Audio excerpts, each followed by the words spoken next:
অযাচিতভাবে কাউকে জ্ঞান দিতে যাবেন না। আপনি যখন অযাচিতভাবে কাউকে কিছু বলতে যাবেন, সে তখন আপনাকে গুরুত্ব দেবে না, আপনার কথার কোনো গুরুত্ব দেবে না, আপনাকেও একটা ভ্যালুলেস পারসন ভাববে, বুঝলেন?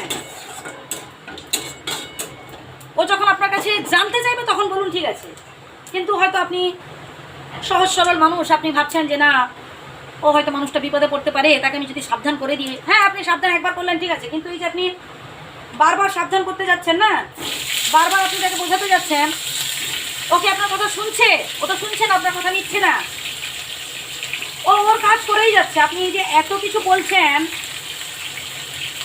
ও কি শুনছে কথাগুলো? ও তো শুনছে না। তাই এক কাজ করুন, এবার থেকে একটু চেঞ্জ করুন নিজেকে, বুঝলেন? অতিরিক্ত কাউকে বলতে যাবেন না, অতিরিক্ত কাউকে বোঝাতে যাবেন না। ও ঠকলে দেখবেন আপনার কাছে আসবে, তখন ও এমনিতেই বলবে যে না তুই ঠিকই বলেছিলি, তুই তো সেই দিন যে বলেছিলি যে না ওই রকম করাটা তো মানে আমার ঠিক হয়, আমি যদি তোর কথা মেনে কাজটা করতাম তাহলে আজ আমার এই অবস্থা হতো না। ও তখন এমনিতেই বলবে, আপনার কাছে আসুক তখন বলবেন। কিন্তু এই যে আপনি অযাচিতভাবে যখন কিছু বলতে যাবেন, ও তো তখন কানে নেবে না কথাগুলো, বুঝলেন? উপরন্তু আপনাকে নানান রকম কমেন্ট করবে, উল্টাপাল্টা নানান রকম কথা বলবে, শুনতে খুব খারাপ লাগবে। তাই আমি রিকোয়েস্ট করবো যে যে শুনতে চাইছে না তাকে বলার দরকার নেই, ওর প্রয়োজন হলে ও আপনার কাছে এমনিতেই আসবে। আমাদের সমাজে এমন অনেক মানুষ রয়েছে যারা না ঠকলে আসে না, তাই এদেরকে একটু শিক্ষা দেওয়ার জন্য, বুঝলেন, এদের শিক্ষা দেওয়ার জন্য একটু চুপচাপ থাকুন।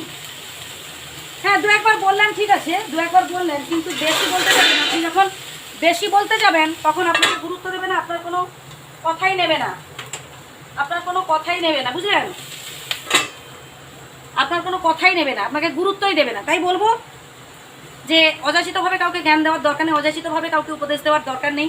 আসলে ব্যাপারটা হচ্ছে আজকে সময় খুব কম, মানে স্কুল টাইম তো, তাই মানে আলাদাভাবে মানে ভিডিও করে ওঠার সময় নেই। আর আপনারা শুনতে ভালোবাসেন তাই তো করি ভিডিওগুলো, মানে এটা আর এটা হচ্ছে মোটিভেশান, নিশ্চয়ই আপনাদের কারোর না কারোর উপকারে লাগবে। আর যদি শুনতে ভালো লাগে শুনবেন, যদি শুনতে ভালো না লাগে শুনবেন না, কোনো জোর নেই, কোনো চাপ নেই, স্ক্রল আপ করে চলে যেতেই পারেন, সেটা কোনো ব্যাপার নয়। কিন্তু সমস্যাটা হচ্ছে আমার সময়ের বড্ড অভাব, সময়ের ভীষণ অভাব।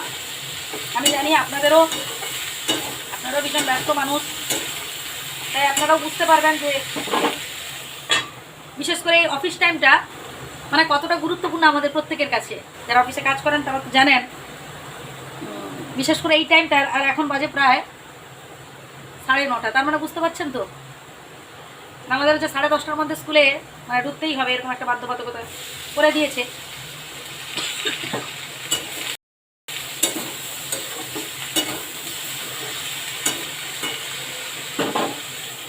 ঠিক আছে, ভালো থাকুন।